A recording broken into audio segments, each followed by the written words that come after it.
Sir ರೀಸೆಂಟಾಗಿ ಇನ್ನೇನು ಗೆಲುವು ಇನ್ನೊಂದು 2-3 ಡೇಸ್ ಐತೆ ಫಿನಾಲ್ ಬೇಕಾದ್ರೆ ದೊಡ್ಡ ಇಲ್ಲ ಆಚೆ ಕಡೆ ಒಂದು ಕಾಂಟ್ರವರ್ಸಿ ನಡೆಯುತ್ತೆ. ಪ್ರಯಾಗನವರು ನಿಮ್ಮ ಮೇಲೆ ಆಪಾದನೆ ಮಾಡ್ತಾರೆ, ಏನೋ ಒಂದು ಅಮೌಂಟ್ ಕೊಟ್ಟಿದ್ವಿ.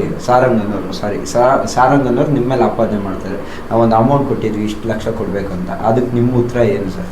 ಒಂದು ಟೈಮಿಗೆ ಆರ್ಡರ್ ಒಪ್ಕೊಂಡಿರ್ತೀವಿ, ನನಗೂ ಗೊತ್ತಿರಲಿಲ್ಲ. ಬಿಗ್ ಬಾಸ್ ಕನ್ಫರ್ಮ್ ಮಾಡಿದೆ 2 ದಿನ ಇರಬೇಕಾದ್ರೆ, ನಾನು ಒಳಗೆ ಕೂತಿರ್ಬೇಕಾದ್ರೆ ಈಗ ನೀವೇ ಬಿಗ್ ಬಾಸ್ಗೆ ಹೋಗ್ತೀರಾ, ನಿಮ್ಮ ಚಾನಲ್ ನಡೆಯುತ್ತಾ? ಹಂಗೇನೆ ನನ್ನ ಸಂಸ್ಥೆ ಕೂಡ. ನಮ್ಮ ಸಂಸ್ಥೆಯಲ್ಲಿ ಕೆಲಸ ನಡಿಬೇಕಾದ್ರೆ ನಾನು ಇರಬೇಕು, ಆರ್ಡರ್ಸ್ ಕಂಪ್ಲೀಟ್ ಮಾಡಬೇಕು. ತಡ ಆಗಿದೆ, ಒಂದಷ್ಟು ಜನ ಅವ್ರು ಕಿವಿ ಊದಿದ್ದಾರೆ ಇಲ್ಲಿರೋರು, ನಮಗೆ ತುಂಬ ಪ್ರೀತಿ ತೋರಿಸೋರು, ಅದರಿಂದ ಅವ್ರು ಆ ರೀತಿ ನಡ್ಕೊಂಡಿದ್ದಾರೆ. ಈಗಲೂ ಮಾತಾಡ್ದಿ ಅಂದ್ರೆ ನಾನು ಮಾತಾಡಿಸ್ತೀನಿ, ಮಾತಾಡ್ತಿದ್ದೀನಿ. ಯಾಕೆಂದ್ರೆ ಇವಾಗ ಕಿವಿ ಊದಿದ್ದಾರೆ ಅನ್ನೋದಕ್ಕೆ ಒಂದೇನು ಜನಗಳಲ್ಲಿ ಇದಾಯ್ತು ಅಂದ್ರೆ ಬೇರೆ ಕಂಟೆಸ್ಟ್ಗಳ ಸೈಡ್ ಅವ್ರು ಯಾರು ಮಾಡಿಸ್ಬಿಟ್ರ ಅನ್ನೋದು ಒಂದು ಇದಾಯ್ತು ಅಷ್ಟೇ.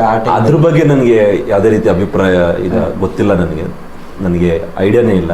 ಗೊತ್ತಿಲ್ಲದಿರೋದು ನಾನು ಹೆಂಗೆ ಮಾತಾಡಲಿ ಸರ್? ನೀವು ಕೊನೆಯದಾಗಿ ವಿನ್ನಿಂಗ್ ಆದಾಗ ರನ್ನರ್ ಅಪ್ ಸುದೀಪ್ ಸರ್ ಜೊತೆ ಇದ್ದಾಗ ರನ್ನರ್ ಅಪ್ ಆದ್ರಿ, ವಿನ್ನರ್ ಆದ್ರು, ಆ ಕ್ಷಣ ಹೇಗೆ ಅನಿಸ್ತು ಸರ್ ನಿಮಗೆ? ತುಂಬಾ ಖುಷಿ ಆಯ್ತು ನನಗೆ. ರನ್ನರ್ ಅಪ್ ಆದೆ, ಕಾರ್ತಿಕ್ ಅಣ್ಣ ಗೆದ್ದಿದ್ದು ನನಗೆ ಬಹಳ ಖುಷಿ ಆಯ್ತು.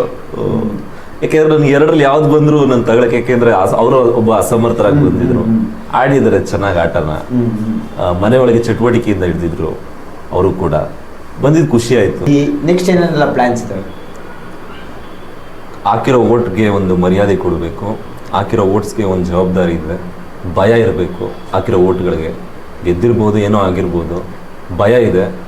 ಆ ಜವಾಬ್ದಾರಿ ಜೊತೆಗೆ ಉಳಿಸ್ಕೊಂಡು ಹೋಗ್ಬೇಕು, ಇದ್ದದನ್ನ ಇದ್ದಾಗ ಹೇಳಬೇಕು, ಅದನ್ನು ಜನಗಳ ಮುಂದೆ ಇಡಬೇಕು. ವಾರಕ್ಕೆ ಒಂದ್ಸಲನೋ, ತಿಂಗಳು ಒಂದ್ಸಲನೋ, ಒಂದು ವೀಡಿಯೋಸ್ ಮುಖಾಂತರನೋ, ಪೋಸ್ಟ್ಗಳ ಮುಖಾಂತರನೋ, ಕೆಲಸದ ಮುಖಾಂತರ ಸದ್ದು ಮಾಡಬೇಕು ಇನ್ಮೇಲೆ ಅಷ್ಟೇ. ಸೊ ಶುಭವಾಗಲಿ ಸರ್, ಒಳ್ಳೇದಾಗಲಿ. ನಿಮಗೂ ಒಳ್ಳೇದಾಗಲಿ, ನಿಮ್ಮ ಚಾನಲ್ಗೆ ಬೆಳೀರಿ, ಒಳ್ಳೇದಾಗಲಿ. Thanks sir. ಧನ್ಯವಾದ. ಅಷ್ಟೇನಾ ಸರ್? ಧನ್ಯವಾದ.